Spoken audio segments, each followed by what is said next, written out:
Hello, नमस्कार। आशा है आप लोग अच्छे होंगे। हम लोग एक नई जर्नी स्टार्ट कर रहे हैं आज से, मैनेजमेंट अकाउंटिंग। मैनेजमेंट अकाउंटिंग आप जानते हैं कि बहुत ही यूजीसी के पॉइंट ऑफ व्यू से, असिस्टेंट प्रोफेसर में एग्जाम पूछने के पॉइंट ऑफ व्यू से, या आप बीकॉम कर रहे हैं या एमबीए कर रहे हैं, मैनेजमेंट अकाउंटिंग एक क्रूशियल रोल निभाता है। और ये बीकॉम के रेशियो एनालिसिस से रिलेटेड चीज़ें भी इसमें सम्मिलित होती हैं।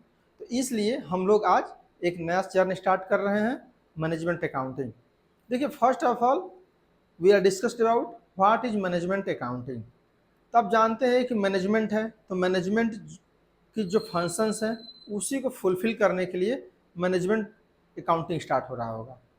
Management accounting first of all ये कोई कंपलसरी नहीं है, prepare according to company act 2013। अर्थात कंपनी एक्ट के अंतर्गत कोई भी बाउंडेशन नहीं है कि आप मैनेजमेंट अकाउंटिंग तैयार ही करिए, या मैनेजमेंट अकाउंटिंग में जो चीज़ें पढ़ाई जाएंगी उसको प्रिपेयर करना है। जानते हैं कि कंपनी अकाउंट्स में आपको profit loss accounts, balance sheets and यदि 50 करोड़ से ज़्यादा आपके टर्नओवर है तो आपको कैश फ्लो स्टेटमेंट बनाना पड़ता है। ओके, तो यहाँ पर ये चीज़ें को ही हम लोग देख करके स्टडी करेंगे। तो आखिर मैनेजमेंट अकाउंटिंग की आवश्यकता क्यों पड़ रही है? देखिए, मैनेजमेंट अकाउंटिंग की आवश्यकता इसलिए पड़ रही है कि जब कोई मैनेजर कोई भी डिसीजंस लेने वाला हो तो उसके पास पर्याप्त इंफॉर्मेशन हो जिसके आधार पर वो अपना डिसीजंस ले पाए और फर्दर स्टेप्स ले पाए। वो ये भी देख पाए कि कितना एक्सपेंडिचर हो रहा है, कितना सेल्स हो रहा है, सेल्स और एक्सपेंडिचर में क्या रिलेशन है, कितना हमको इंक्रीज करना है, कितना डिक्रीज करना है, किस एसेट्स में ज़्यादा हमारी इन्वेस्टमेंट हुआ है, किस क्षेत्र में ज़्यादा हमारा एक्सपेंडिचर हो रहा है। ये सब चीज़ें इंफॉर्मेशन के द्वारा जनरेट हो जाती हैं। प्रॉफिट और लॉस अकाउंट्स में ये चीज़ें आपको दिखाई नहीं पड़ती हैं, वो केवल इंडिविजुअल इंफॉर्मेशन है कि सैलरी में इतना खर्च हो रहा है, वेज में इतना खर्च हो रहा है, डिप्रिसिएशन इतना हो रहा है, इंटरेस्ट इतना हो रहा है, ये सब चीज़ें बताता है। उसी तरह से बैलेंस शीट भी केवल आपको ये बताता है कि लायबिलिटी क्या है, एसेट्स क्या है, और ये नहीं बताता है कि एसेट्स से परचेज जो किए हैं, आपकी एसेट्स बढ़ रही है, वो शेयर होल्डर्स को बढ़ा करके बढ़ रही है, डिवेंचर होल्डर डिवेंचर इशू किए हैं, आपकी प्रॉफिट से एसेट्स लिए हैं, ये एक्सेट्रा, ये सब कोई भी जानकारी नहीं देता है। ये सब चीज़ों को जानने के लिए मैनेजमेंट अकाउंटिंग पढ़ा जाता है। फर्स्ट ऑफ ऑल देखते हैं कि मैनेजमेंट अकाउंट का डेफिनेशन क्या है। ओके, तब आगे धीरे धीरे बात होंगी, आप वीडियो में बने रहिए। ओके, देखिए फर्स्ट क्या है मैनेजमेंट अकाउंटिंग इंट्रोडक्शन। देखिए मैनेजमेंट अकाउंटिंग इंट्रोडक्शन में first, the term management accounting is the modern concept of accounts as a tools of management. मैं बताया कि क्या है, टूल्स है, ये बेसिकली टूल्स है मैनेजमेंट अकाउंटिंग करने के लिए, मैनेज करने के लिए यंत्र। ओके, ये बनाना काम उसका नहीं है, ये ध्यान रख रही है, केवल टूल्स की तरह कार्य करता है आपको इंफॉर्मेशन लेने के लिए। केवल किस लिए? For information. ओके, इंफॉर्मेशन के लिए। क्यों इंफॉर्मेशन के लिए कर रहे होते हैं? केवल इंफॉर्मेशन के लिए आप ये कर रहे हैं, ताकि जो भी हमारा इंफॉर्मेशन मिले वो मैनेजमेंट को जो भी प्लानिंग करना है, जो भी ऑर्गेनाइजेशन करना है, जो भी कमांडिंग करना है, जो भी कंट्रोल करना है, ये सब चीज़ें वो कर पाए। इसलिए आवश्यक है इंफॉर्मेशन के लिए। क्योंकि आप सिंपल सी बात समझिए कि आप कोई भी डिसीजंस देना चाह रहे हैं, क्या आप कोई भी डाटा, कोई भी विदाउट इंफॉर्मेशन कोई डिसीजंस ले पाएंगे? नहीं ले पाएंगे। इसीलिए इसको हम लोग पढ़ रहे हैं कि मैनेजमेंट को एक इंफॉर्मेशन देना है कि वह बेस्ट डिसीजंस लिए। ओके, अब यहाँ पर क्या है नेक्स्ट आगे, in the words of Robert Anthony. Robert Anthony ने मैनेजमेंट अकाउंट को डिफाइन किया है, देखते हैं। Management accounting is concerned with accounting information that useful for to management. तो क्या होता है, केवल इंफॉर्मेशन जनरेट करती है, और किसके लिए? मैनेजमेंट के लिए। मैनेजमेंट किस प्रकार से यूजफुल जनरेट किया जाए ताकि वो डिसीजंस ले पाए। ओके, तो आई थिंक आप लोग क्लियर हो चुका है कि हम लोग मैनेजमेंट अकाउंटिंग में क्या क्या चीजें पढ़ेंगे। तो only for take it best decision of management या मैनेजर्स। ओके, नेक्स्ट है मैनेजमेंट अकाउंटिंग इज, यहां पर देखिए, management accounting is an integral part of management concerned with identifying, presenting and interpreting information used for. तो किसके किसके लिए use के लिए कर रहे होते हैं? जो इंटरप्रेट कर रहे हैं या प्रेजेंट कर रहे हैं वो किसके लिए कर रहे हैं? अब देखिए यहाँ पर वन बाय वन करके। फॉर्मुलेटिंग स्ट्रेटजी, तो जानते हैं कि मैनेजर क्या कर रहा होगा? स्ट्रेटजी बना रहा होगा, रणनीति। ओके, तो जब रणनीति बना रहा होगा तो इसके लिए भी आवश्यकता पड़ेगी। ओके, नेक्स्ट क्या? Planning and controlling activities. जानते हैं कि पहले मैनेजर कोई प्लान बनाता है, ओके, उस प्लान को फुलफिल करने के लिए वर्क करता है, वर्क, ओके, और कंट्रोल, कंट्रोल मीन्स कि हमेशा जब वर्क हो रहा होता है तो प्लान से मैच करा रहा होता है। जो मैंने प्लान तैयार किया था क्या जस्ट उसी के अकॉर्डिंग वर्क हो रहा है या नहीं हो रहा है? यदि नहीं हो रहा है तो वह करेक्टिव एक्शन लेता है। ओके, करेक्टिव एक्शन, सुधारात्मक कार्य लेता है। इस सुधार के लिए क्या करना चाहिए? यदि प्लान के अनुसार हो रहा है तो नो प्रॉब्लम, कंटिन्यूअस वर्क चलता रहेगा। यदि प्लान के अनुसार नहीं हो रहा है तो वो कंट्रोल करता है, नियंत्रण करता है, राइट। तो इसलिए ये इंफॉर्मेशन की आवश्यकता पड़ती है, राइट। डिसीजन मेकिंग्स, आप जानते हैं कि मैनेजमेंट को सबसे ज्यादा टाइम 90% किस में जाता है? डिसीजन में। ओके, डिसीजन मेकिंग में। तो आप ये बताइए कि डिसीजन मेकिंग, कोई भी आप डिसीजन, आप सपोज दैट आपसे कोई पूछे कि ये बताइए कि हमको वहाँ न्यू दिल्ली जाना चाहिए कि नहीं जाना चाहिए, तो आप बताइए बिना उससे कुछ बैकग्राउंड जाने, बिना कुछ उससे पूछे क्या आप डिसीजन ले पाएंगे? नहीं ले पाएंगे। इसका मतलब क्या है कि कोई भी डिसीजन लेने के लिए आपके पास पर्याप्त इंफॉर्मेशन होना चाहिए। और इंफॉर्मेशन कौन देगा? मैनेजमेंट अकाउंटिंग देगा, accounting related information, right. Next क्या है? Optimising the use of resources. तो जो रिसोर्सेज यूज हो रहे हैं उसका किस प्रकार से ऑप्टिमाइज यूज किया जाए, उसके लिए भी किया जा रहा था। जैसे मान लीजिए कि आपके पास डेप्ट ज़्यादा है, इक्विटी ज़्यादा है, ओके, तो आप जानते हैं कि डेप्ट इक्विटी के हिसाब से आप रिसोर्सेज यूज कर रहे होंगे कि डेप्ट ज़्यादा है तो मैक्सिमम यूज किया जाए, इक्विटी है तो और मैक्सिमम यूज किया जाए। तो ये सब चीज़ें ये बता रहा होता है रिलेशन कि हमारी कंपनी लीवरेज कितना लेके चल रही है, गेयरिंग लीवरेज आगे पढ़ के हम लोग रेशियो एनालिसिस में, ये सब इसी से डिसाइड हो रहा होता है ऑप्टिमम यूज के लिए। ओके, जैसे मान लीजिए कि सेल्स ही हमारा कितना बढ़ रहा है, ओके, सेल्स भी देखा जा सकता है। तो ये सब चीजें हम लोग नोट कर रहे होते हैं, राइट। नेक्स्ट क्या है? Disclosure to shareholder, disclosure to shareholders and other external to the entity. आप जानते हैं कि डिफरेंट टाइप के स्टेक होल्डर होते हैं, okay, stakeholders, different type के स्टेक होल्डर होते हैं। स्टेक होल्डर मीन्स, सिंपल से स्टेक होल्डर मीन्स कि जो कंपनी के प्रॉफिट से प्रॉफिट हो रहा हो और जिनके नुकसान, कंपनी के नुकसान से नुकसान हो रहा हो, वही स्टेक होल्डर होते हैं। या कंपनी से जिसका लेन देन होता है, ऐसे समझिए, जिसका लेन देन होगा वही स्टेक होल्डर होंगे। तो स्टेक होल्डर को भी जानना आवश्यक है कि हमारी एसेट्स क्या है, ओके, जो हमारा इंटरेस्ट है, इंटरेस्ट कंपनी दे पाएगी नहीं दे पाएगी, जो हमारे लाइबिलिटी हमारे लेकर के कंपनी रखी है क्या वो लाइबिलिटी पेमेंट कर पाएगी या नहीं कर पाएगी, ये सब मैनेजमेंट अकाउंटिंग के द्वारा रेशियो एनालिसिस में डिसाइड हो रहा होता है कि एसेट्स रेशियो क्या है, कैपिटल गियरिंग रेशियो क्या है, इंटरेस्ट गियरिंग रेशियो क्या है, इंटरेस्ट कवरेज रेशियो क्या है। क्यों? क्योंकि ये सब चीज़ें भी इंपॉर्टेंट होती हैं स्टेक होल्डर के लिए, इसलिए भी पढ़ना पड़ता है, केवल मैनेजमेंट के लिए नहीं पढ़ना है। जो स्टेक होल्डर हैं एक्सटर्नल या शेयर होल्डर्स, उनके लिए पढ़ना है कि वो लोग भी जाने कि हमारी कंपनी के रियल सिचुएशंस क्या है। ओके, नेक्स्ट क्या है? डिस्क्लोजर टू एम्प्लॉय, एम्प्लॉय को डिस्क्लोज करने के लिए भी कि देखिए सेल्स बढ़ाना है कि परचेज बढ़ाना है कि ज़्यादा ज़्यादा रिवेन्यू बढ़ानी है कि एक्सपेंडिचर कम करना है कि जो एक्स्ट्रा एक्सपेंडिचर हो रहा है उसको कंट्रोल करना है, ये सब चीज़ें भी मैनेजमेंट अकाउंट के द्वारा डिसाइड हो रही होती हैं। जिससे आप देखेंगे कि एक्सपेंसेस रेशियो भी कैलकुलेट होता है। ओके, जब हम लोग करेंगे तो एक्सपेंसेस रेशियो भी कैलकुलेट होता है। इससे क्या होता है कि सेल्स पर हमारा एक्सपेंस का रेशियो क्या चल रहा है। ओके, तो ये सब चीज़ें भी एम्प्लॉय के लिए भी कंपलसरी होती हैं, राइट। यहाँ क्या है? सेफ गार्ड एसेट्स, जो हमारे एसेट्स हैं, एसेट्स को भी देखना पड़ता है कि पिछले साल एसेट्स कितना था, इस बार एसेट्स क्या था। एसेट्स की जो इंक्रीजमेंट हुआ है वह शेयर होल्डर को शेयर बढ़ा करके हुआ है, डिवेंचर की इशू करने के करके लेकर हुआ है, या प्रॉफिट को प्रॉफिट से अर्न किए हैं उससे परचेज किए हैं, या डिविडेंड को डिस्ट्रीब्यूट न करके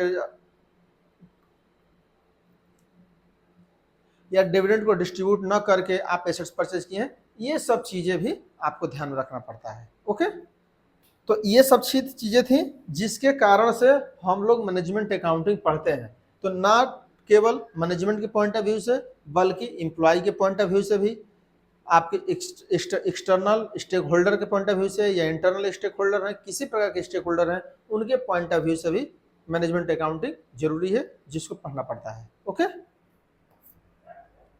देखिए यहाँ पर क्या है, डिफरेंट टाइप्स के अकाउंट्स हैं, उन अकाउंट्स में क्या क्या इंफॉर्मेशन जनरेट होती है ये देखिए। आप जानते हैं relationship management accounting to cost account and financial account. आप जानते हैं कि फाइनेंशियल अकाउंट भी पढ़े होंगे, कॉस्ट अकाउंट भी पढ़े होंगे। फाइनेंशियल अकाउंट में क्या क्या बनता है, profit and loss account and balance sheet. Okay, balance sheet, ये दो चीजें फाइनेंशियल अकाउंट में तैयार हो रही होती हैं।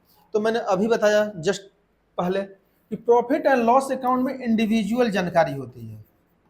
ओके, इंडिविजुअल जानकारी होती है व्यक्तिगत रूप से, एसेट्स क्या है, फर्नीचर कितना है, प्रॉफिट कितना है, शेयर कितने हैं, डिवेंचर कितने हैं, इन्वेस्टमेंट कितना है, सैलरी कितनी है, सेल्स कितना हो रहा है, डिप्रिसिएशन कितना चार्ज हो रहा है, केवल अकेले बताता है, ये रिलेशंस नहीं बताता है। और जानते हैं दैट इज, ऐसे कह सकते हैं कि दैट इज ये डाटा है केवल। ओके, और डाटा कब इंफॉर्मेशन में कनेक्ट होता है, जब डाटा को डाटा से ऐड करते हैं। ओके, जब डाटा को डाटा से ऐड करेंगे तब जाकर के इंफॉर्मेशन जनरेट होगा।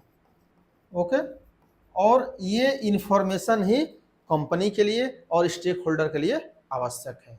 इसलिए जो इसमें डाटा दिया गया है, जो बैलेंस शीट में डाटा दिया गया है, उन दोनों डाटा को मैच कराया जाए और देखा जाए कि सेल्स पर एक्सपेंडिचर का प्रभाव है या एक्सपेंडिचर का सेल्स का प्रभाव है, प्रॉफिट पर डिप्रिसिएशन का प्रभाव है, डिप्रिसिएशन बढ़ रहा है कि सेल्स बढ़ रहा है, एसेट्स बढ़ रहे हैं, फिक्स एसेट्स बढ़ रहे हैं कि करंट एसेट्स बढ़ रहा है। ये सब चीजें हम लोग डिसाइड कर रहे होते हैं मैनेजमेंट अकाउंटिंग में, जो कि केवल ये डिसाइड होता है फाइनेंशियल अकाउंट में, जबकि उसमें रिलेशंस क्या है मैनेजमेंट अकाउंटिंग डिसाइड करता है। ओके, तो I think clear this point. Next है कॉस्ट अकाउंट्स। कॉस्ट से जैसा कि नाम से स्पष्ट है, ये कॉस्ट कर रहा होगा कि क्या कॉस्ट आ रही है। ओके, कोई भी चीज का, तो क्या analysing cost for control and maximising efficiency. तो डिफरेंटली ये क्या कर रहा होगा कि कॉस्ट को एनालाइज करके, ओके, और क्या कर रहा होगा कि जब आप कोई भी कॉस्ट एनालाइज कर लेंगे कि ये इतना इसमें कॉस्ट आ रहा है, इस पर हमको कंट्रोल करना है, यहाँ पर ज़्यादा कॉस्ट आ रही है, इसमें कंट्रोल करना है, तो कॉस्ट इफिशियंसी को बढ़ाता है, cost efficiency. Okay, cost efficiency को बढ़ाता है ये। ओके, नेक्स्ट क्या है मैनेजमेंट अकाउंटिंग, जो हम लोग पढ़ना चाह रहे हैं। ओके, अब क्या होता है, अब इसी को दोनों को देखते हुए, दोनों को मैच करा करके ये क्या करता है, assisting management for planning, decision making, controlling. अब क्या करता है, ये दोनों में जो डाटा दिया गया है, ये एक तरह से समझिए कि डाटा है। ओके, डाटा क्या होता है, रॉ फैक्ट्स एंड फिगर। क्या है, रॉ फैक्ट्स एंड फिगर्स हैं। तो जब ये डाटा है, इन दोनों डाटा को रख करके क्या करता है, इंफॉर्मेशन जनरेट होती है। वो इंफॉर्मेशन कैसे होगी, रेशियो एनालिसिस चैप्टर पढ़ेंगे आप। ओके, रेशियो एनालिसिस, तो आप देखेंगे रेशियो एनालिसिस के द्वारा कि बैलेंस शीट में रेशियो क्या एनालिसिस चल रहा है। फंड फ्लो देखेंगे, ओके, कैश फ्लो देखेंगे।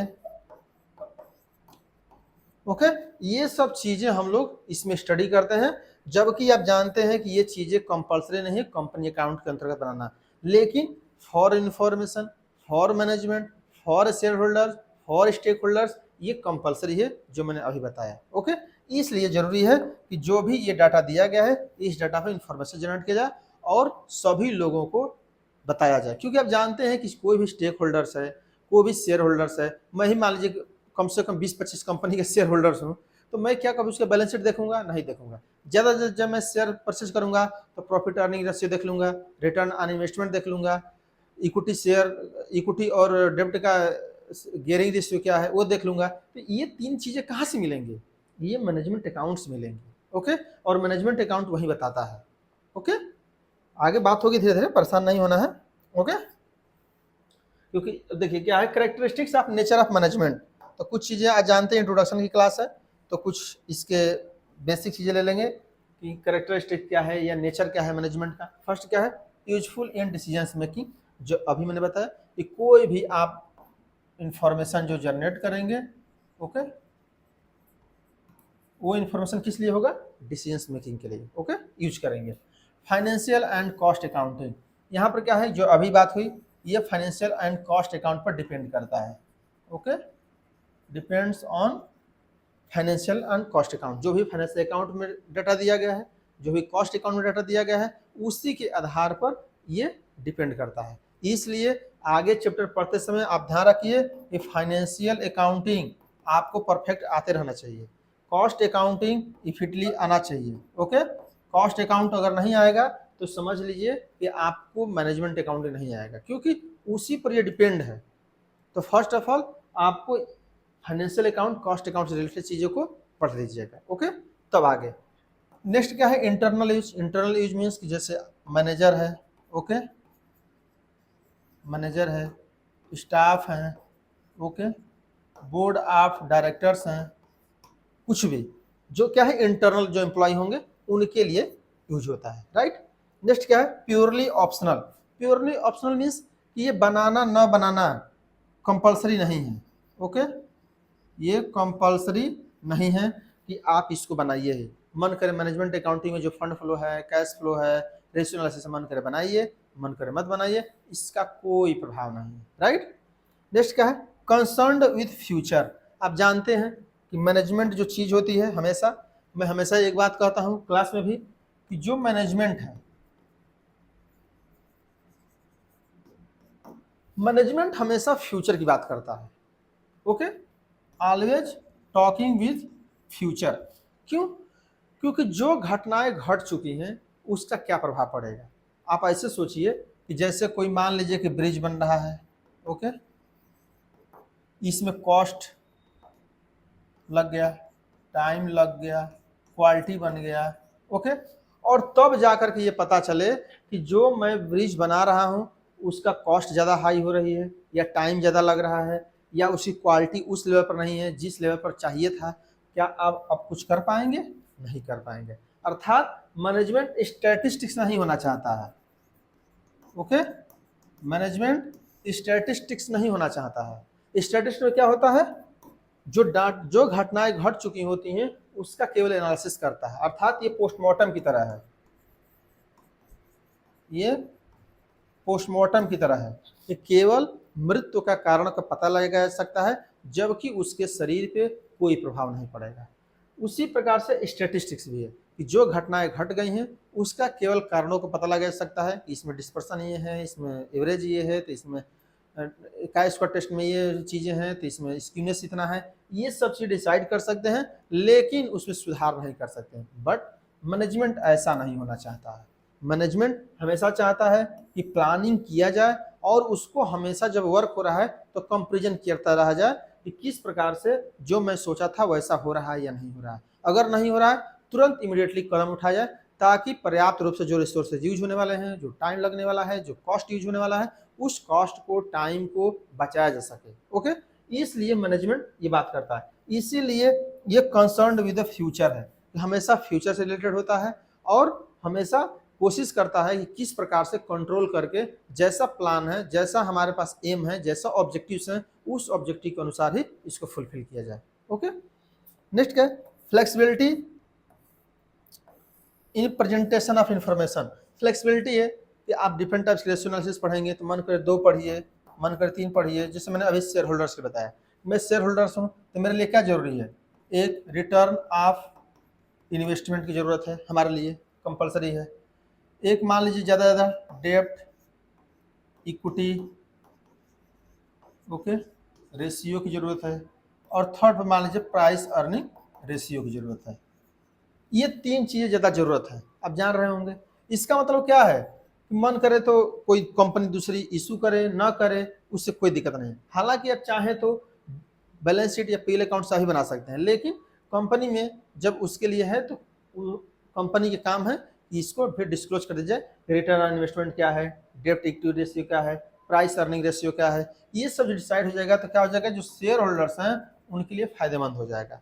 तो अलग अलग स्टेक होल्डर हैं, अलग अलग पॉइंट ऑफ व्यू है, अलग अलग सोच के लोग रखते हैं। जैसे जो कंपनी में लोन दिया होगा, ओके, वो क्या देख रहा होगा, इंटरेस्ट कवरेज रेशियो, उसको क्या चाहिए, इंटरेस्ट कवरेज रेशियो से मतलब है कि हमारा कंपनी जो लोन लिया है वह कंपनी इंटरेस्ट को पेड कर पाएगी कि नहीं कर पाएगी, उससे इससे मतलब है। इसका मतलब क्या है, उसके लिए ये इंपॉर्टेंट है। इसीलिए कहा जा रहा है कि प्रेजेंटेशन जो है इंफॉर्मेशन क्या फ्लेक्सिबल है, कुछ होते हैं कुछ नहीं भी होते हैं। जो जिसके पॉइंट ऑफ व्यू से कोशिश करती है कंपनी कि सभी जो भी स्टेक होल्डर्स हैं, जो भी शेयर होल्डर्स हैं, जो भी हमारे लोन देने वाले हैं, जो भी हमारे डिवेंचर होल्डर्स हैं, जो भी हमारे इक्विटी शेयर होल्डर्स हैं, जो भी हमारी बैंक्स हैं, उनको पर्याप्त रूप से रेशियो एनालिसिस या चीज़ों को इन्फॉर्मेशन बता दी जाए ताकि हमारी कंपनी के बारे में बढ़िया से चीज़ों को इन्फॉर्मेशन जानते रहें। ओके,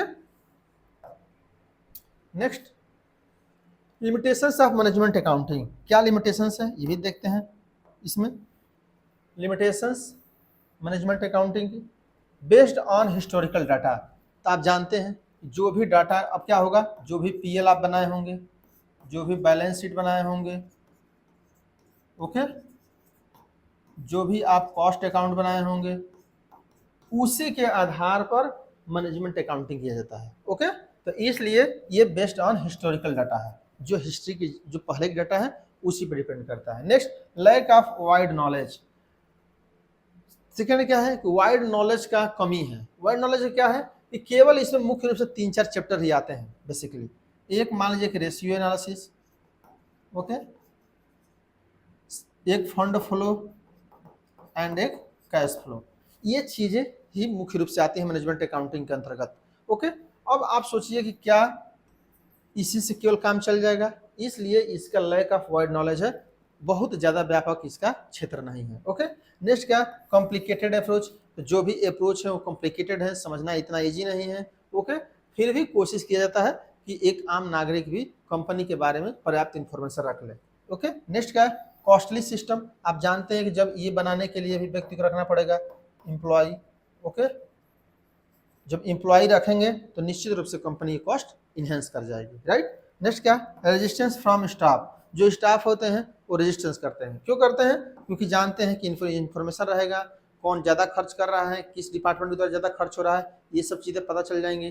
टारगेट पता चल जाएगा, कितना अचीव करना है, कितना सेल्स करना है, कितना हमको ROI निकालना है, कितना हमको कॉस्ट अकाउंट में कॉस्ट कहाँ पर लग रही है तो उसको कंट्रोल करना है।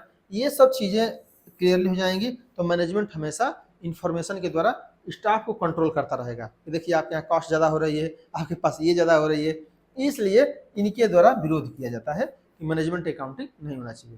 तो ये कुछ लिमिटेशंस थे, बट ये लिमिटेशंस केवल पढ़ने के लिए हैं। आप जानते हैं इतना लिमिटेशंस होने के बावजूद मैनेजमेंट अकाउंटिंग प्रेजेंट टाइम में इन क्रूशियल रोल निभा रहा है, जो कि कोई भी शेयर होल्डर्स या कोई भी कंपनी या कोई भी गवर्नमेंट जब कोई भी कंपनी को देखती है तो यही मैनेजमेंट अकाउंटिंग की चीज़ों को देख करके ही डिसाइड करती है कि उसका रिटर्न का इन्वेस्टमेंट कितना है, उसका नेटवर्थ कितनी है, उसका प्रॉफिट रेशियो क्या है, उसका डेब्ट इक्विटी रेशियो क्या है, उसकी इक्विटी की प्राइस कितनी बढ़ रही है, डिविडेंड रेशियो क्या है, ये सब चीज़ें डिसाइड हो रहे होते हैं। ओके, तो यहाँ तक आप लोग को बता दिया गया।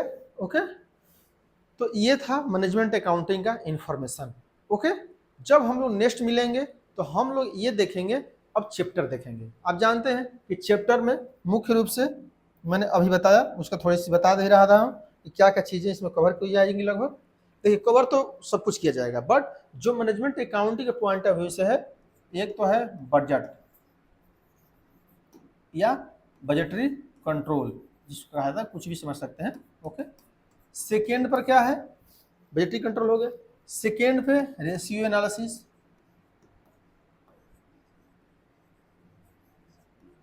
रेशियो एनालिसिस हो गया। थर्ड पे fund flow statement, okay, and fourth पे कैश फ्लो स्टेटमेंट। ये चार चीज़ें मुख्य रूप से कवर की जाएंगी। और जो फाइनेंशियल रिलेटेड चीज़ें होती हैं, जैसे डिविडेंड पॉलिसी क्या होगा, बजटिंग क्या होता है, या कॉस्ट ऑफ कैपिटल क्या होता है, ये सब चीज़ें किसमें पढ़ा जाता है, फाइनेंशियल मैनेजमेंट में।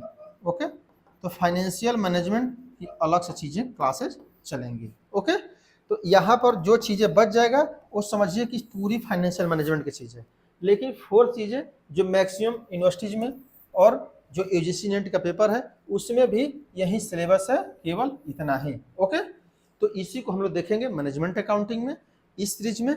और जो भी चीज़ें बचेंगी फाइनेंशियल मैनेजमेंट हम देखेंगे, एनपीवी क्या होता है, एरर क्या होता है, डिविडेंड पॉलिसी क्या होती है, कैपिटल स्ट्रक्चर क्या होता है, ये सब चीज़ें हम लोग देखेंगे जब फाइनेंशियल मैनेजमेंट पढ़ेंगे तो। ओके, तो इससे जुड़ी चीज़ों के लिए निश्चित रूप से आप लोग वीडियो को देखते रहिए।